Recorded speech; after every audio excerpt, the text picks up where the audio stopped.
E após o jogo, o Flamengo nas redes sociais sempre posta conteúdo com uma arte e o placar da partida. No caso desse jogo foi 5-1 Flamengo e ele jogou muito bem. Ele e Lohan foram os destaques do time do Flamengo nesse amistoso que aconteceu lá na Gávea, bacana demais, inclusive. E aí, nessa publicação, nessa arte, ele fez um comentário. Eu não vou botar aqui porque eu tenho medo de situação envolvendo direito de imagem, não sei como é que funciona isso no YouTube, e aí eu prefiro não arriscar para não ganhar uma notificação aqui da plataforma. Mas eu vou ler para vocês. Ele simplesmente comentou na foto do perfil oficial do Flamengo, abre aspas, não dá para entender, não aparece mais nada, que loucura. Fazendo uma crítica ao Flamengo, como se ele não estivesse aparecendo. Na concepção dele, ele foi um destaque, ele deveria aparecer na imagem que o Flamengo postou com o placar, aparecendo outros jogadores e ele não aparece. Óbvio que o Flamengo fez outras publicações com imagem, com fotos da partida, ele aparece em algumas, mas nessa, no caso, pelo visto, incomodou o jogador.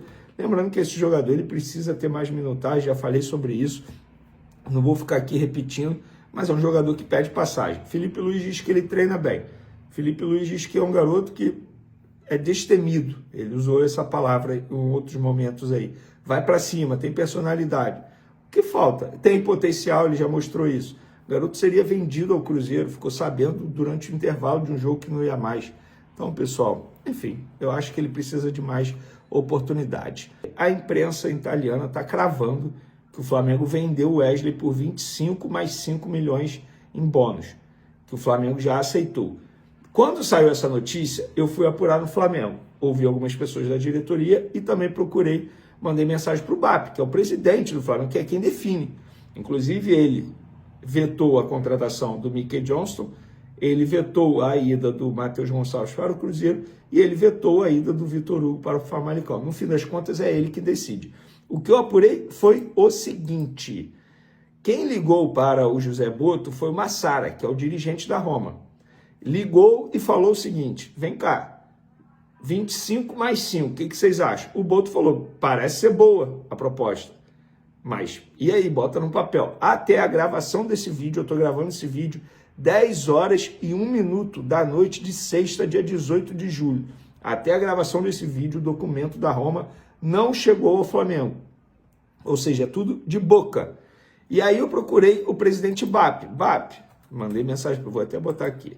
E, cara, é raro ele responder, e ele respondeu, tá? Falei, BAP, o Wesley vendido mesmo?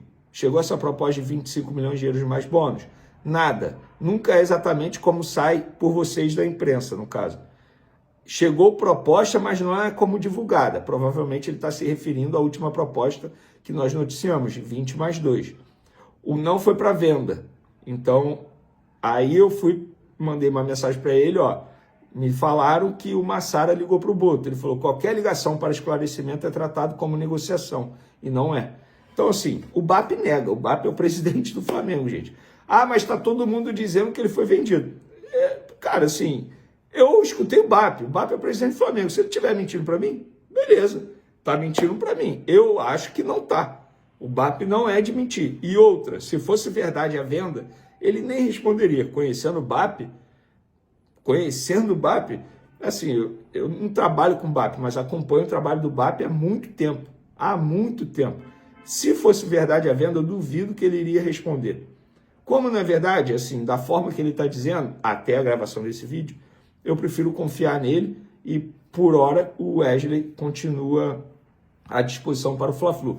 Inclusive, a informação que eu tenho é que a ordem que ele deu é não vender o Wesley até ter uma reposição para a saída desse jogador. Porque o Flamengo não quer vender para depois ter que ir ao mercado, buscar uma reposição, vai perder mais tempo aí. E faz total sentido. O Flamengo não precisa de dinheiro. Tudo bem que é uma baita proposta, se chegar de fato o papel 25 mais 5, é uma baita proposta, eu acho que deveria vender, mas tem que ter uma reposição sim. Porque não dá para o Flamengo perder o seu principal titular e ficar dependendo de Varela. Se o Varela se machuca, se o Varela vai para a seleção uruguaia, tem quem à disposição? Não dá. Ah, o Danilo faz a lateral direita. Aí o Danilo tem uma idade avançada, a gente sabe que o futebol brasileiro exige mais do atleta. O Flamengo ainda assim é favorito? É. eu vejo como favorito. E sem contar que o Fluminense perde o seu principal ativo aí, que é o John Arias, né? Fazendo a diferença, sem dúvida nenhuma. E aí o Flamengo perde o Gerson, mas consegue repor com um ótimo jogador que é o Carrascal, né? Pelo menos ali para compor o meio-campo. E o Fluminense foi a melhor campanha do Mundial, está com uma grana no bolso e vai ter que ir ao mercado também para tentar repor nesse sentido do John Arias. Acho que é um jogo 60-40. Acho que o Flamengo tem um favoritismo ali, 60%, 40% do Fluminense, por tudo que fez. Você lembra que eu falava que a gente tinha voltado ao Mundial comemorando semifinal, não representava nada, porque pegar na sequência 11 jogos em 33 dias. O símbolo disso é esse Fla-Flu. Porque a gente acha que o Flamengo é superior, também acho, mas olha só, o Flamengo não tem Ayrton Lucas, o Flamengo não tem Alexandro, o Flamengo não tem Pulgar, o Flamengo não tem Bruno Henrique suspenso, o Flamengo não tem o Vinha, que vai jogar o jogo de treino contra o Bayer Leverkusen, então é sinal de que ele não vai para o jogo.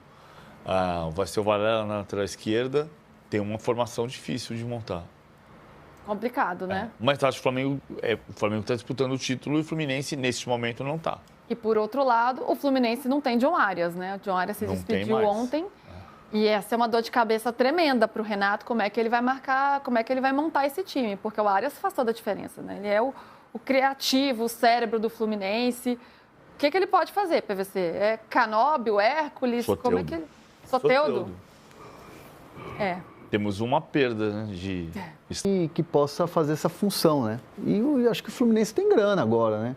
Não nada em dinheiro, mas assim, só o que arrecadou com premiações e com a própria venda do John Arias, eu entendo que tem como, aliás, precisa ir ao mercado, porque senão metade do time. O problema é que você vai para o mercado, você não vai trazer um jogador como ele. Na verdade, a tentativa é trazer o Soteldo era um jogador que 5 anos atrás, o Soteldo decidia jogo quando a gente não sabia quem era o Arias. A questão é que hoje o Arias decide jogo e o Soteldo não decide mais. O Soteldo de 2021, quando terminou a pandemia, no meio da pandemia, no final da Libertadores de 2020, que foi 31 de janeiro de 21, o jogador que decidia jogo era o Soteldo. Sim. E hoje a gente não enxerga o Soteldo como um jogador que decide jogo. Mas o Renato trouxe o Soteldo como uma possibilidade de substituir o Arias, porque a gente já sabia que o Arias podia ir embora. E o Arias vai embora muito em função do que aconteceu no passado. O Arias tinha uma promessa que, se houvesse uma proposta que fosse boa para ele e que fosse boa para o Fluminense, ele iria embora. E quando chegou a proposta do Wolverhampton, ele disse para o Fluminense, eu quero. Então, assim, vão cumprir. O Fluminense faz questão de ressaltar que não ficou rico no Mundial porque são 40% de imposto para chegar em 30%. Né? Tem 2 escritórios de advocacia nos Estados Unidos para tentar baixar o imposto de 40% para 30%, vai baixar, vai ser 30%. Mas se você arrecadou 320 milhões de reais, 30% são 32, 64, 96 milhões de reais de imposto. Então, não é que você vai pegar esse dinheiro e vai levar para fazer um pix e contratar outro jogador. Principalmente porque a gente não sabe onde é que está esse jogador. O Arias é um exemplo disso. Você descobre o jogador que vai decidir jogo. O Arias foi um jogador descoberto pelo Fluminense quando ninguém falava. Quando o Arias chegou aqui, ninguém teve buscar no aeroporto. O Arias foi um jogador que o Fluminense pensou e descobriu que podia ser um ídolo. E virou um ídolo.